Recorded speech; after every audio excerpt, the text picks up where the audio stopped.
perkenalkan, nama saya Cindy Valentina dengan NIC CP043.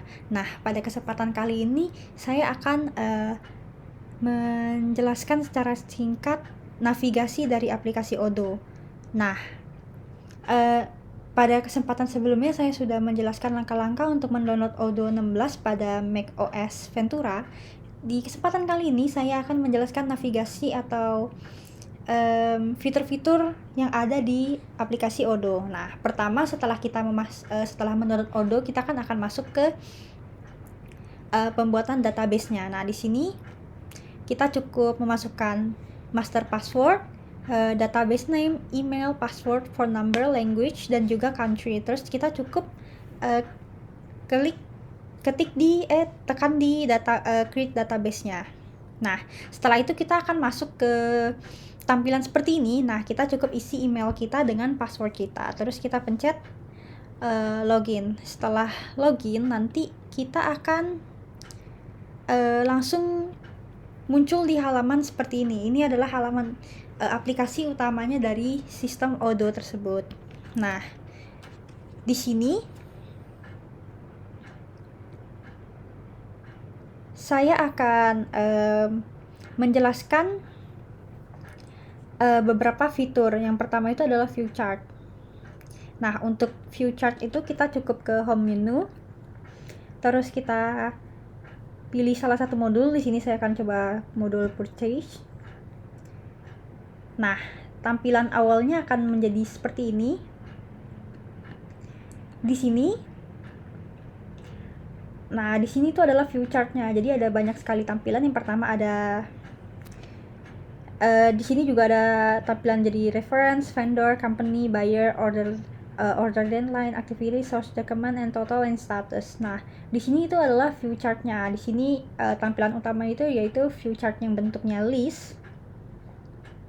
Jadi tampilannya itu tersusun baris ke bawah atau ke samping dengan tampilan yang dapat kita scroll. Nah, untuk yang kedua adalah Kanban. Jadi kalau Kanban ini tuh tampilannya itu seperti kartu di tengah antara tampilan daftar dan tampilan formulir yang kita tidak dapat edit. Untuk tampilan yang selanjutnya yaitu pivot.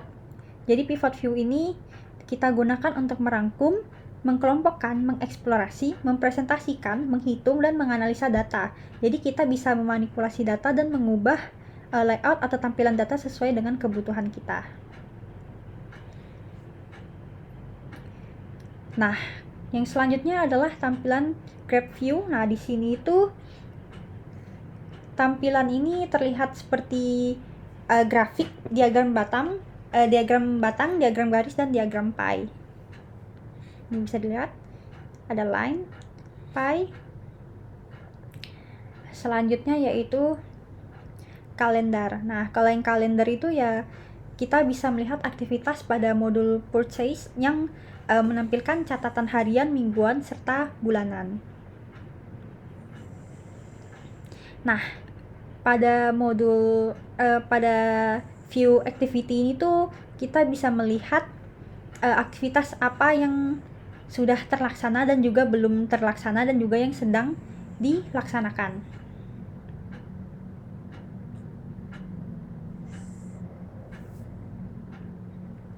Baik, lanjut ke pembahasan navigasi selanjutnya, yaitu adalah dengan activate the developer mode. Jadi untuk activate developer mode kita cukup ke menu, terus kita ke setting, kita scroll ke bawah. Nah, di sini ada tulisan active the developer mode. Jadi kita cukup ketik yang activate the developer mode with assets.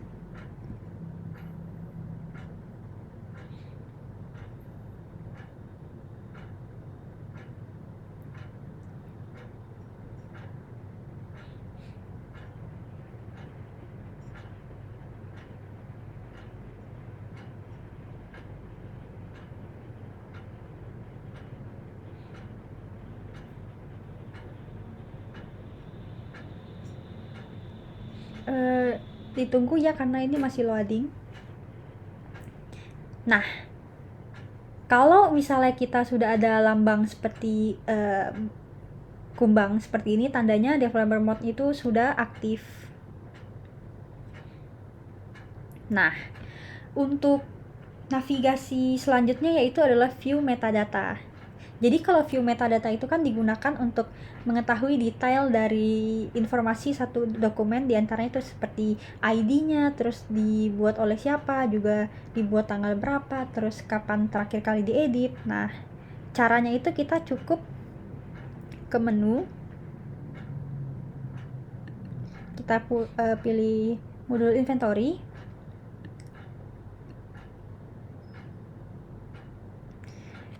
Nah, di sini kita cukup ke bagian operations, terus ke transfer. Nah, di transfer ini kita pilih salah satu aktivitas, misalnya saya yang ini, cukup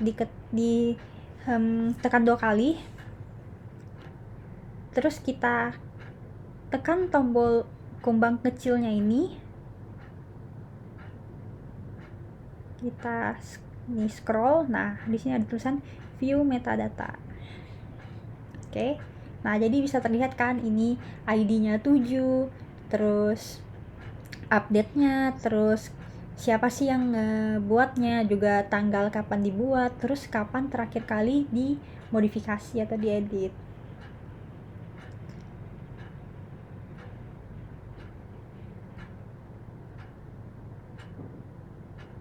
Nah, selanjutnya itu adalah search, view, filter, dan juga group by. Nah, nih seperti ini, filters, group by. Jadi untuk tampilan filters itu kita bisa menyaring aktivitas sesuai dengan kebutuhan yang kita inginkan, seperti ini. Nah, misalnya aktivitas apa sih yang kita pengen filter jadi lebih rapi, misalnya yang masih waiting. Tuh, di sini bisa terlihat kan masih ada satu dari Gemini Furniture, atau misalnya yang harus kita lakukan.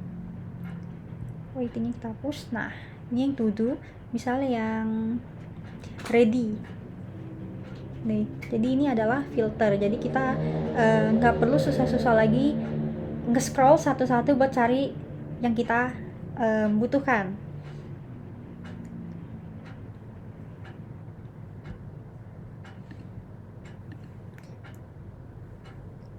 Nah, kalau search itu ada di sini. Nah, search itu kita misalnya mau mencari, kita cukup ketik aja apa yang kita butuhkan, misalnya ready. Misalnya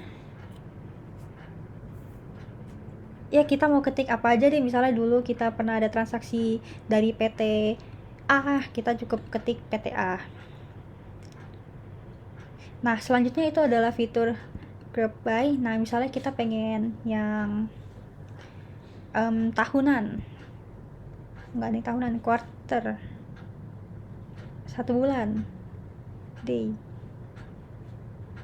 Nih, udah dirapiin, misalnya yang dari tanggal 18, ada yang dari tanggal 23, ada yang dari tanggal 5, tanggal 11, dan sebagainya.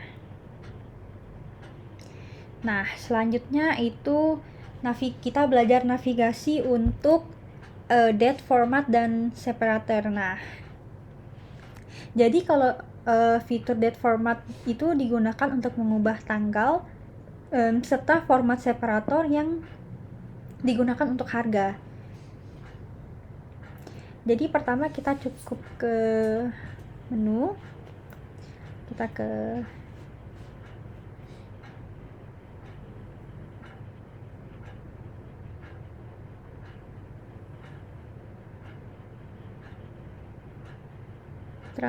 terus kita ke translation, terus kita ke language,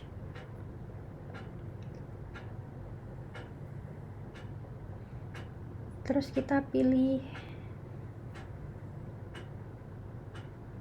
bahasa English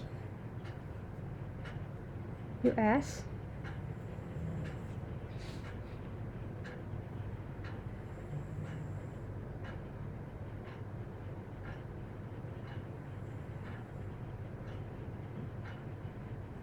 Nah, kalau misalnya kita udah berubah tampilan bahasa, bisa dilihat ada perubahan seperti tampilan sebelumnya.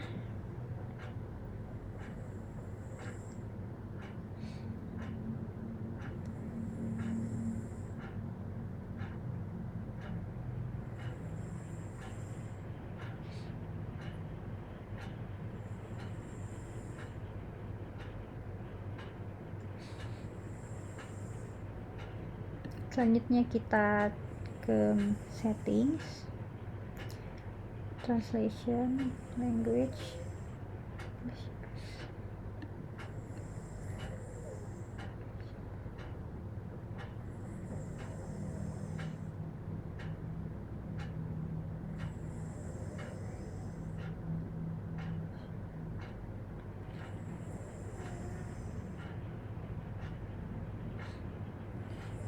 Kita ketik English.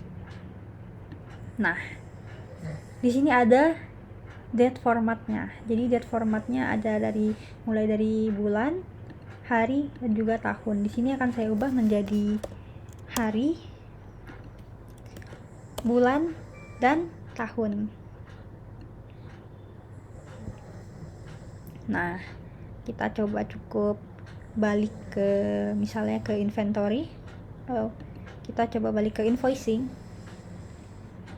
Di sini tanggalnya masih bulan, hari, dan tahun. Tadi kan saya ubah menjadi hari, bulan, dan tahun. Saya akan coba refresh. Ya, bisa kelihatan ya sudah berubah menjadi hari, bulan, dan tahun. Baik, sekian langkah-langkah penjelasan navigasi dari aplikasi Odoo 16 yang saya sampaikan. Semoga hal ini bisa bermanfaat untuk teman-teman semuanya. Saya ucapkan terima kasih.